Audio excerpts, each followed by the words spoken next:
This is the account of the family line of Esau, that is, Edom. Esau took his wives from the women of Canaan, Adah daughter of Elon the Hittite, and Oholibamah daughter of Anna and granddaughter of Zibeon the Hivite, also Basemath daughter of Ishmael and sister of Nebaioth. Adah bore Eliphaz to Esau, Basemath bore Ruel, and Oholibamah bore Jush, Jalem and Korah.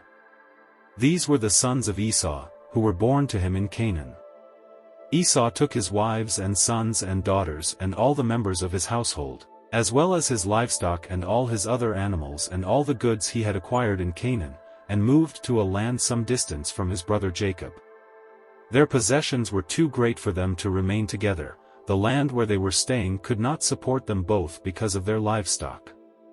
So Esau, that is, Edom, settled in the hill country of Seir. This is the account of the family line of Esau the father of the Edomites in the hill country of Seir. These are the names of Esau's sons. Eliphaz, the son of Esau's wife Adah, and Ruel, the son of Esau's wife Basemath. The sons of Eliphaz: Taman, Omar, Zepho, Gatam and Kenas. Esau's son Eliphaz also had a concubine named Timnah, who bore him Amalek. These were grandsons of Esau's wife Adah. The sons of Ruel: Nahath, Zerah, Shammah and Mizah. These were grandsons of Esau's wife Basemath. The sons of Esau's wife Oholibamah daughter of Anna and granddaughter of Zibeon, whom she bore to Esau: Jush, Jalem and Korah.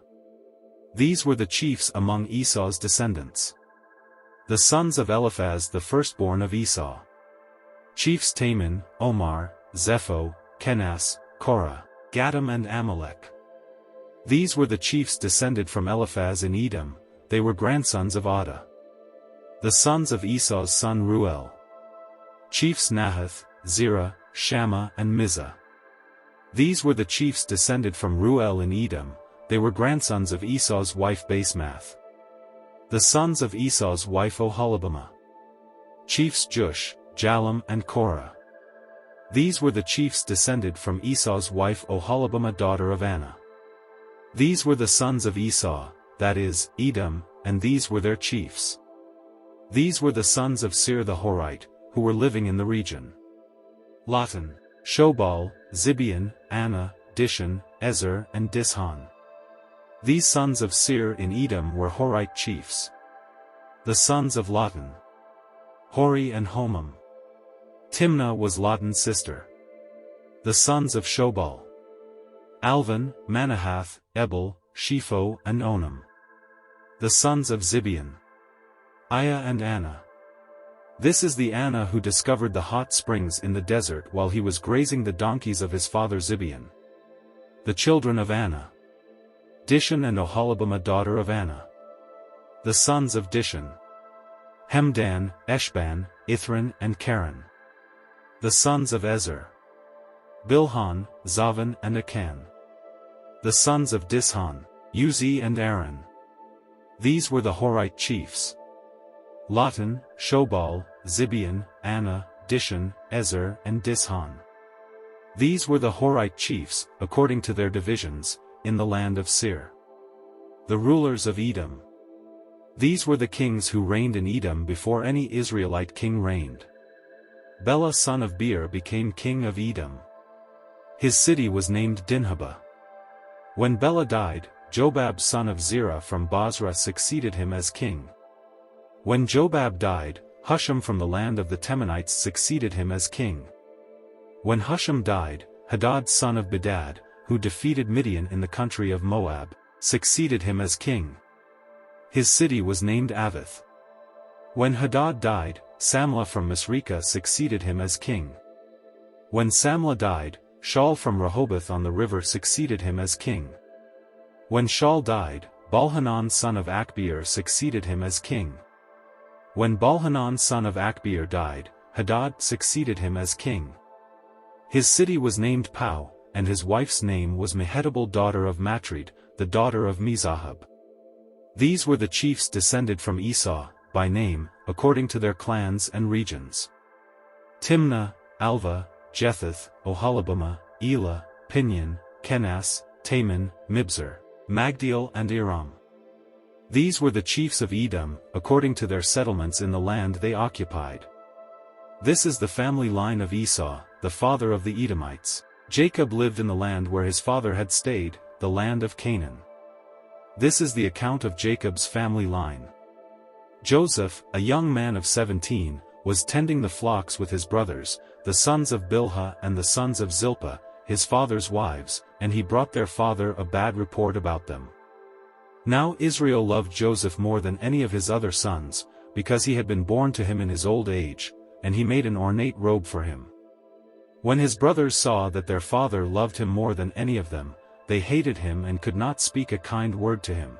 Joseph had a dream, and when he told it to his brothers, they hated him all the more. He said to them, "Listen to this dream I had. We were binding sheaves of grain out in the field when suddenly my sheaf rose and stood upright, while your sheaves gathered around mine and bowed down to it." His brothers said to him, "Do you intend to reign over us? Will you actually rule us?" And they hated him all the more because of his dream and what he had said. Then he had another dream, and he told it to his brothers.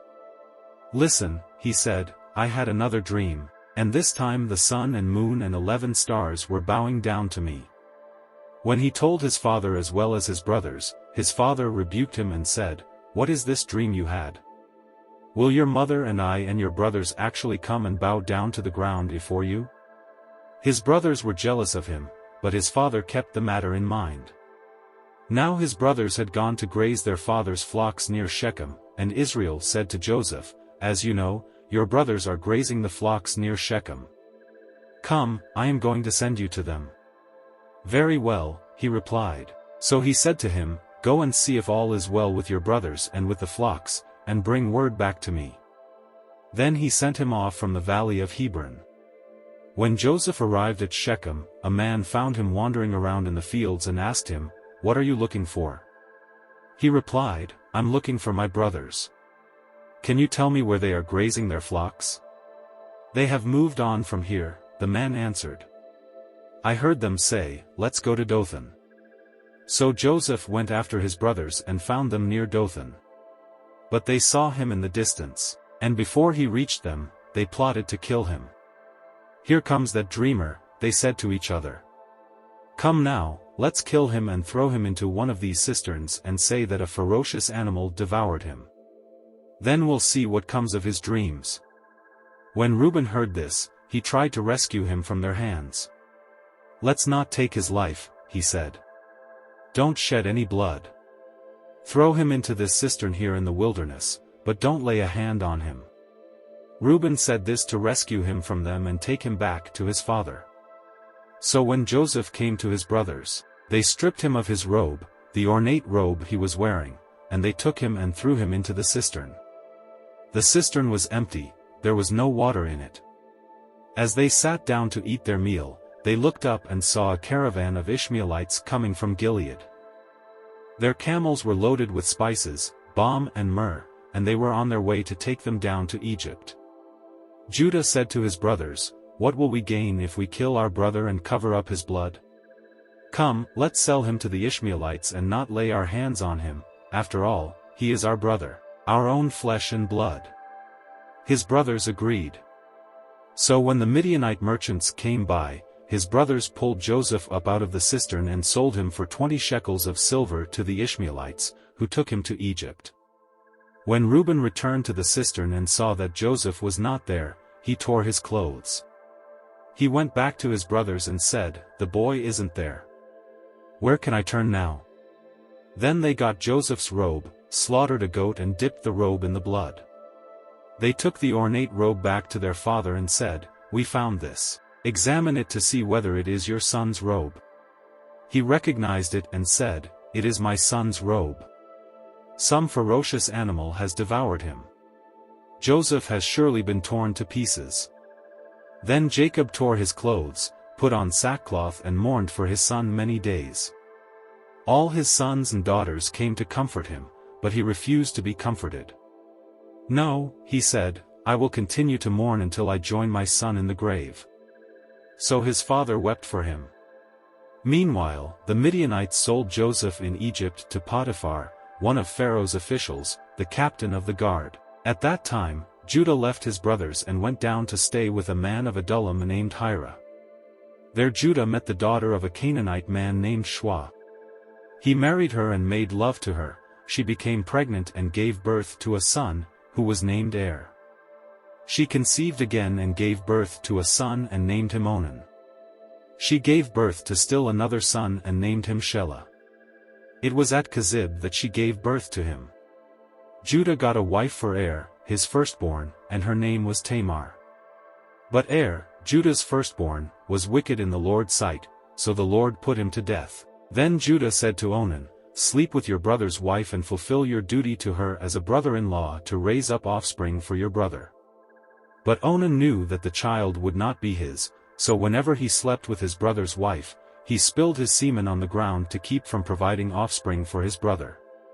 What he did was wicked in the Lord's sight, so the Lord put him to death also. Judah then said to his daughter-in-law Tamar, "Live as a widow in your father's household until my son Shelah grows up." For he thought, he may die too, just like his brothers. So Tamar went to live in her father's household. After a long time Judah's wife, the daughter of Shua, died. When Judah had recovered from his grief, he went up to Timnah, to the men who were shearing his sheep, and his friend Hira the Adullamite went with him. When Tamar was told, "Your father-in-law is on his way to Timnah to shear his sheep," she took off her widow's clothes, covered herself with a veil to disguise herself, and then sat down at the entrance to Enaim, which is on the road to Timnah. For she saw that, though Shelah had now grown up, she had not been given to him as his wife. When Judah saw her, he thought she was a prostitute, for she had covered her face. Not realizing that she was his daughter-in-law, he went over to her by the roadside and said, "Come now, let me sleep with you."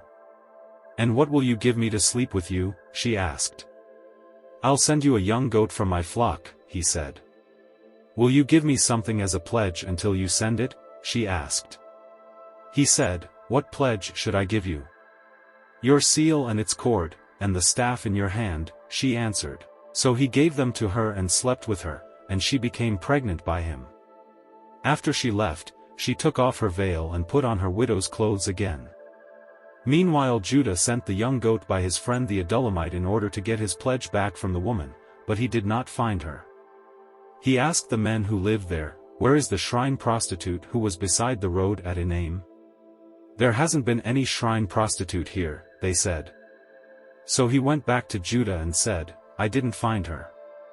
Besides, the men who lived there said, "There hasn't been any shrine prostitute here." Then Judah said, "Let her keep what she has, or we will become a laughingstock. After all, I did send her this young goat, but you didn't find her." About 3 months later Judah was told, "Your daughter-in-law Tamar is guilty of prostitution, and as a result she is now pregnant." Judah said, "Bring her out and have her burned to death." As she was being brought out, she sent a message to her father-in-law. "I am pregnant by the man who owns these," she said. And she added, "See if you recognize whose seal and cord and staff these are." Judah recognized them and said, "She is more righteous than I, since I wouldn't give her to my son Shelah." And he did not sleep with her again. When the time came for her to give birth, there were twin boys in her womb. As she was giving birth, one of them put out his hand, so the midwife took a scarlet thread and tied it on his wrist and said, "This one came out first." But when he drew back his hand, his brother came out, and she said, "So this is how you have broken out." And he was named Perez. Then his brother, who had the scarlet thread on his wrist, came out. And he was named Zerah. Now Joseph had been taken down to Egypt. Potiphar, an Egyptian who was one of Pharaoh's officials, the captain of the guard, bought him from the Ishmaelites who had taken him there. The Lord was with Joseph so that he prospered, and he lived in the house of his Egyptian master. When his master saw that the Lord was with him and that the Lord gave him success in everything he did, Joseph found favor in his eyes and became his attendant. Potiphar put him in charge of his household, and he entrusted to his care everything he owned. From the time he put him in charge of his household and of all that he owned, the Lord blessed the household of the Egyptian because of Joseph. The blessing of the Lord was on everything Potiphar had, both in the house and in the field. So Potiphar left everything he had in Joseph's care. With Joseph in charge, he did not concern himself with anything except the food he ate.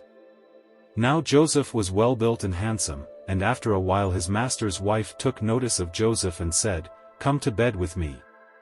But he refused. "With me in charge," he told her, "my master does not concern himself with anything in the house. Everything he owns he has entrusted to my care. No one is greater in this house than I am. My master has withheld nothing from me except you, because you are his wife. How then could I do such a wicked thing and sin against God?" And though she spoke to Joseph day after day, he refused to go to bed with her or even be with her. One day he went into the house to attend to his duties, and none of the household servants was inside.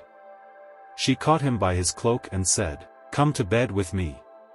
But he left his cloak in her hand and ran out of the house.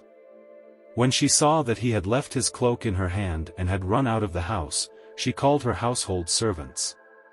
"Look," she said to them, "this Hebrew has been brought to us to make sport of us. He came in here to sleep with me, but I screamed. When he heard me scream for help, he left his cloak beside me and ran out of the house." She kept his cloak beside her until his master came home. Then she told him this story: "That Hebrew slave you brought us came to me to make sport of me, but as soon as I screamed for help, he left his cloak beside me and ran out of the house." When his master heard the story his wife told him, saying, "This is how your slave treated me," he burned with anger. Joseph's master took him and put him in prison, the place where the king's prisoners were confined. But while Joseph was there in the prison, the Lord was with him. He showed him kindness and granted him favor in the eyes of the prison warden. So the warden put Joseph in charge of all those held in the prison, and he was made responsible for all that was done there. The warden paid no attention to anything under Joseph's care, because the Lord was with Joseph and gave him success in whatever he did. Some time later, the cupbearer and the baker of the king of Egypt offended their master, the king of Egypt. Pharaoh was angry with his two officials, the chief cupbearer and the chief baker, and put them in custody in the house of the captain of the guard, in the same prison where Joseph was confined. The captain of the guard assigned them to Joseph, and he attended them. After they had been in custody for some time, each of the two men, the cupbearer and the baker of the king of Egypt, who were being held in prison, had a dream the same night, and each dream had a meaning of its own. When Joseph came to them the next morning, he saw that they were dejected. So he asked Pharaoh's officials who were in custody with him in his master's house, "Why do you look so sad today?" "We both had dreams," they answered, "but there is no one to interpret them." Then Joseph said to them, "Do not interpretations belong to God? Tell me your dreams." So the chief cupbearer told Joseph his dream. He said to him, "In my dream I saw a vine in front of me, and on the vine were 3 branches. As soon as it budded, it blossomed, and its clusters ripened into grapes. Pharaoh's cup was in my hand, and I took the grapes, squeezed them into Pharaoh's cup and put the cup in his hand." "This is what it means," Joseph said to him. "The 3 branches are 3 days. Within 3 days Pharaoh will lift up your head and restore you to your position, and you will put Pharaoh's cup in his hand, just as you used to do when you were his cupbearer. But when all goes well with you, remember me and show me kindness, mention me to Pharaoh and get me out of this prison. I was forcibly carried off from the land of the Hebrews, and even here I have done nothing to deserve being put in a dungeon."